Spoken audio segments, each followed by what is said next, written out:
So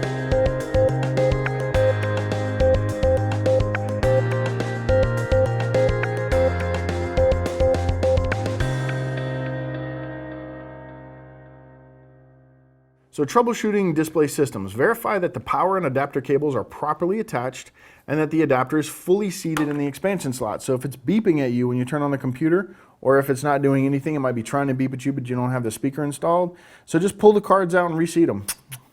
And you might need to do it on an angle, right? So if this is the back of the computer, pull it out this way first. So it goes into the back of the computer first. This is the back of the computer. You want to go that way first, okay? Because you got to snap it into that frame. It's got to fit. So you don't want to do it the other way. It won't fit that way. You always want to kind of go in that way. And again, the angle is 45 degrees, although in real life, it won't quite do 45 degrees, but for the test, 45 degrees. So we talked about seating the slots, boot the system. If you get an image but the computer does not load the operating system, suspect memory or drivers. Again, if you have a memory problem that it can detect, it'll beep fast for you. Reset the card to 640 by 480 and 16 color VGA mode at 60 Hertz refresh. That's not the standard modem resolution today. It's 800 by 600, but for the older machines, this is your standard resolution. Make sure that you are not exceeding the approved monitor refresh rate. Again, it's auto-detected today. You don't need to worry about that, but back in the day, we used to have to set that. And if you set it too high, it would overscan the thing and burn it out.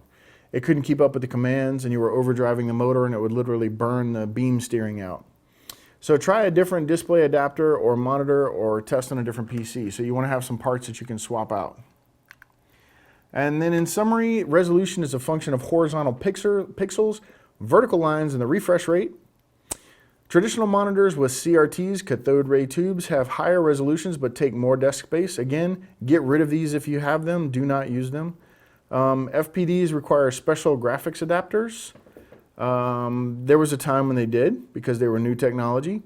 Monitors enclose very high voltages, which can be lethal. The CRTs do, yes, that's true. The LEDs and LCDs, that's not necessarily true.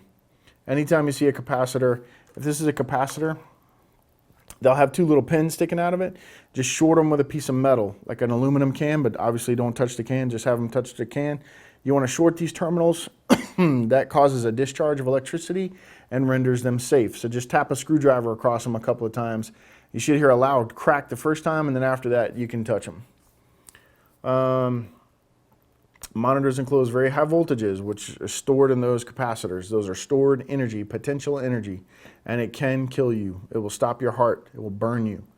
The video card is the interface between the expansion bus and the monitor. Today, our video cards are built onto the motherboard, so this is not necessarily a true statement, but it could be considered logically within the system, right? But just know it for the test.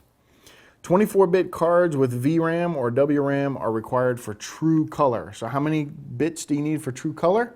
24.